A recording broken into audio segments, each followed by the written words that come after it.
Hi friends, good health లోపల బరువును తగ్గించుకోవడం ఎలా, దాని గురించి మనము ఈ మధ్యలో చాలామంది కూడా బరువు గురించి మాట్లాడుతూ ఉంటారు. ఎవరిని చూడండి, నేను డైట్ చేస్తే ఇంటికని వెళ్ళి కొంచెం టీయో కాకుండా ఇప్పుడే తినేసి వచ్చాం, మేము డైట్ చేస్తున్నా అంటారు. ఒకప్పుడు అన్నీ తినేవాళ్ళు అందరూ. ఎవరింటికైనా పోతే ఏమన్నా బజ్జీలు పెడితే ఈడిచిపెట్టకుండా తినేవారు, పకోడి పెడితే అది తినేవారు. ఇప్పుడు ఈ మధ్యకాలంలో ఇలా అయిపోయింది అనమాట. అయితే దాన్ని తగ్గించుకోవడం ఎలా అంటే, బరువును తగ్గించే ప్రోటీన్ పేసింగ్ అనేది ఈ మధ్యకాలంలో చాలామంది ఈ పద్ధతి గురించి సరికొత్త డైట్ ట్రెండ్ అనమాట ఇది. అదేంటో మనం తెలుసుకుందాం ఫ్రెండ్స్. ప్రోటీన్ డైట్తో బరువు తగ్గించవచ్చనే సూత్రం ఆధారంగా రూపొందించిన సరికొత్త డైట్ ట్రెండ్ ఏంటంటే ప్రోటీన్ పేసింగ్.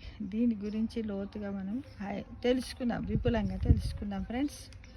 ఈ డైట్లో భాగంగా బరువు, మెటబాలిజము, శక్తి ఖర్చుల ఆధారంగా రోజు మొత్తములో ప్రోటీన్ ఇంటేక్ తగ్గకుండా చూసుకుంటూ ఉండాలి. సాధారణంగా ప్రోటీన్ పేసింగ్ను క్రీడాకారులు అనుసరిస్తూ ఉంటారు, కానీ ప్రోటీన్ మెటబాలిజం డిజార్డర్లు లేని ఎవరైనా ఈ డైట్ను అనుసరించవచ్చు.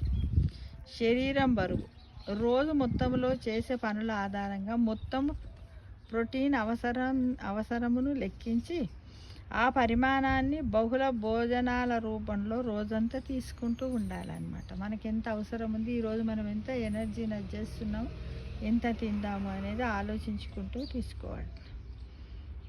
ఇలా తీసుకోవడం వల్ల ఆకలి తగ్గడంతో పాటు కండరాలు కూడా చాలా చక్కగా పనిచేస్తాయి, మెటబాలిజం కూడా మెరుగుపడుతుంది. ఈ విధానాన్ని అనుసరించడం వల్ల మనకు తృప్తి పెరిగి ఆకలి తగ్గుతుందంట.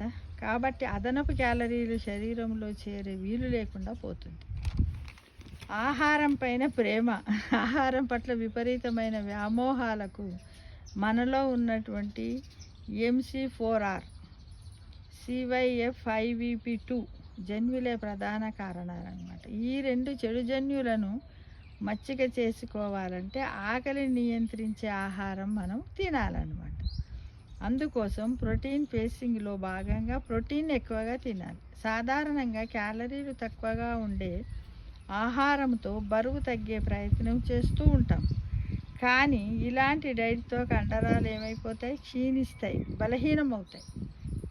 కాబట్టి ప్రోటీన్ పేసింగ్లో ఆ సమస్య ఉండదు. ప్రోటీన్ వల్ల కండరాలు సంరక్షించబడతాయి, బలిష్టంగా ఉంటాయి, ఆరోగ్యంగా ఉంటాయి. కాబట్టి ఆకలిని తగ్గించడము, క్యాలరీల ఇంటెక్ను తగ్గించడము, మజిల్ మాస్ను సంరక్షించడం కోసము ప్రోటీన్ ప్రాసెసింగ్ను మనము ప్రతి ఒక్కరం కూడా అవలంబించవచ్చు ఫ్రెండ్స్. అంటే మనం ఏంటంటే, అసలు మెయిన్ డెఫినేషన్ ఏంటిదంటే, ప్రోటీన్ పేసింగ్ అంటే ఏంటిది?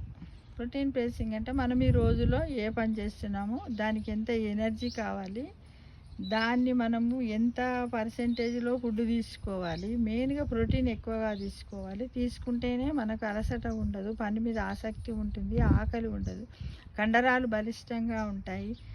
ఈ విధంగా మనం ఏంటంటే అది బహుళ రూపంలో అంటే అన్ని రకాలు, ఏదో ఒకటి ప్రోటీన్ అనగానే 4-5 కోడిగుడ్లు ఉడకబెట్టుకొని తినడము, లేకపోతే ఇంకేదో తినడం, ఇలా అని కాకుండా అలా 4-5 రకాలను చేర్చాలి. ఉదాహరణకి ఏంటంటే దీంట్లో అన్నీ వస్తాయి ఫ్రెండ్స్.